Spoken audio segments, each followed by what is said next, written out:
hello guys नमस्कार ভালনে সকলে আশা কৰো আপোনালোকৰ সকলোৰে ভাল মইও ভালে আছো আৰু আপোনালোকক পুনৰবাৰ মমি কিচেনৰ অন্য এটি ভিডিঅলৈ স্বাগতম জনাইছো আৰু যেতিয়া এতিয়া বিহু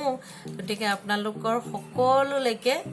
অসমীয়া নৱবৰ্ষৰ বাপুতি খাহুন ৰঙালী বিহুৰ হিয়াভৰা শুভেচ্ছা জ্ঞাপন কৰিছো আৰু মোৰ বিহু কি কম আৰু ইমান বেয়াকে পাৰ হৈ গৈছে মানে প্ৰকাশ কৰিবলৈ মোৰ কঠিনতা হৈছে মানে কি হল অসুবিধা হলো আৰু ঘৰৰ ওচৰতে মানুহ এজন ঢুকাল যাৰ উপলক্ষে মই একো কৰিবই নোৱাৰিলো মানে বিহুৰ পিঠা পনা কিবা কিবি বনোৱা হলে নিশ্চয় আপোনালোকক দেখালো হেতেন ৰেচিপি কিন্তু একো কৰিবই নোৱাৰিলো সকলোবোৰ যা যোগাৰ কৰিছিলো যদিও একো বনাব নোৱাৰিলো আৰু এতিয়া ভাবিছো লাহে লাহে কিবা কিবি পিঠা পনা বনাম আৰু আপোনালোকক দেখাম আৰু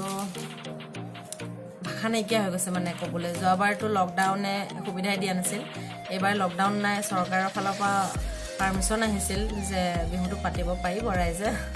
হিমন্ত বিশ্ব শৰ্মা ডাঙৰীয়া কৈছিল কিন্তু তথাপিও মানে মোৰ ক্ষেত্ৰত মই পাতিবই নোৱাৰিলো বিহু ইমান বেয়াকে পাৰ হৈ গৈছে আৰু আজি দুপৰীয়া মানে এতিয়া সন্ধিয়া হৈছে 5টা হৈছে এতিয়া কেমেৰাৰ সন্মুখত বহিছে বহুত দিনৰ মূৰত মন গাবোৰ ইমান ভাল নাই যদিও আবেগক সামৰি লৈছো লৈ আকৌ বহিছো কেমেৰাৰ সন্মুখত আজিৰ পৰা আৰম্ভ কৰিম বুলি ভাবিছো ডেইলি ব্লগ দিবলৈ আৰু আজি দুপৰীয়া মানে দুটা কেঁচা কঁঠাল আৰু যেটো মানে কঁঠালৰ মুচি হয় বৰ্তমান সময়ত খাবলৈ বৰ সোৱাদ হয় মানুহে কয় আৰু যে মাংস দৰে লাগে খাবলৈ মাংস নহলেও চলে তেনেকুৱা নিচিনা কিন্তু মই অকণমান বেলেগকে বনাইছিলো যদি আপোনালোকে নাই খোৱা খাই চাব যদি খোৱা সকলেতো গম পায় আৰু কিমান ভাল লাগে তেনেহলে আহকচোন ভিডিঅ'টো চাওঁ বনাবলৈ লৈছো কঁঠালৰ মুচি মই ধুনীয়াকে কাটি সাফা কৰি ধুলো ধুই ধুনীয়াকে বইল কৰি ইয়াৰ পানীটো মই অকণ পেলাই দিছো এইখিনি লগতে মই এটা আলু সৰু সৰুকে কাটি দিছো আহকচোন কি মইনো কিদৰে বনালো তাকে চাওঁ কেৰাহীখন গৰম হ'ল তেল দিলো তেল দি মই ইয়াতে দিছো এখিলা তেজপাত আৰু প্ৰয়োজন অনুসৰি পিঁয়াজখিনি অকণমান ৰঙচুৱা হোৱালৈকে ভাজি ললো আৰু এতিয়া ইয়াত দুটা কেঁচা জলকীয়া দিছো মই ভাঙি দিয়া নাই অকণমান দিছো আদা নহৰু এতিয়া দিছো 1 চামুচ জিৰা জালুকৰ গুড়ি অকণ দিছো কাশ্মীৰী ৰেড চিলি পাউডাৰ হালধি কৰি নিমখ দিছো অকণমান দিম ধনিয়া গুড়ি এইখিনি ভাজি লোৱা হৈ গ'ল এতিয়া ইয়াত দিম যিখিনি মই বইল কৰি ৰাখিছিলোঁ সেইখিনি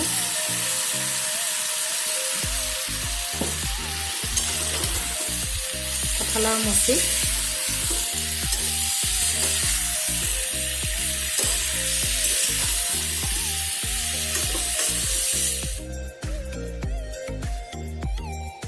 চাম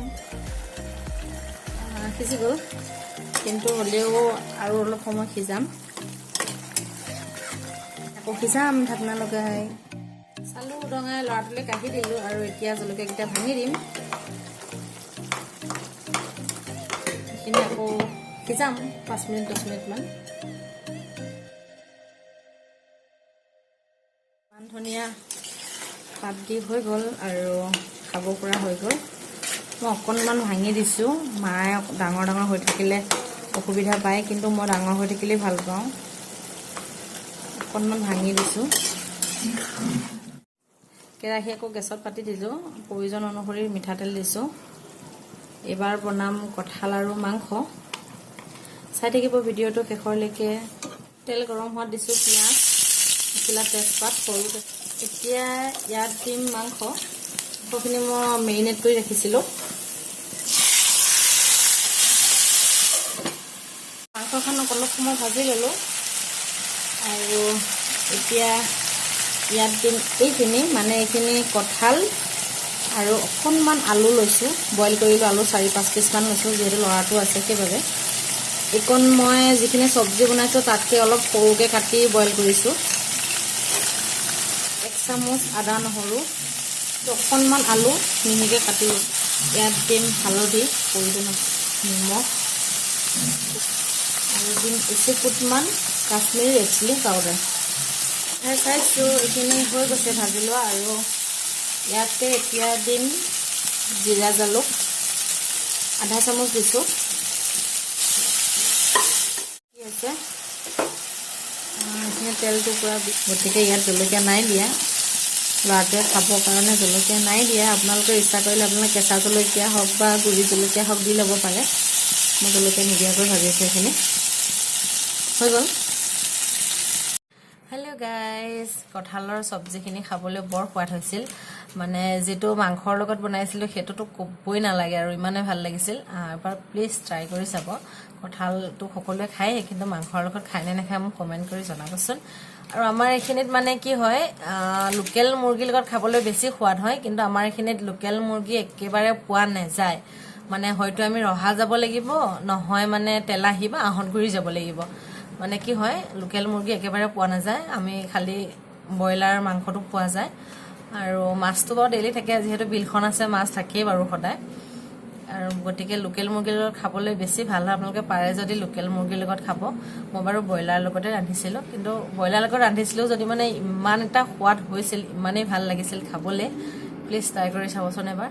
আৰু ভিডিঅ'টো শেষলৈকে চোৱাৰ বাবে বহুত বহুত ধন্যবাদ পুনৰবাৰ আপোনালোক সকলোলৈকে ৰঙালী বিহুৰ শুভেচ্ছা জ্ঞাপন কৰিছোঁ সকলো ভালে থাকক সুস্থ থাকক যিহেতু এতিয়া কৰোনা আকৌ বাঢ়িছেই গতিকে সাৱধানতা অৱলম্বন কৰি সকলো ঘৰতে থাকিব বাৰু যিহেতু বেছি ইম্পৰ্টেণ্ট কাম নহয় ওলাই নাযাব ভালে থাকক পুনৰ লগ পাম আন এটি ভিডিঅ'ৰ সৈতে আজিলৈ আহিছোঁ তেনেহ'লে বাই বাই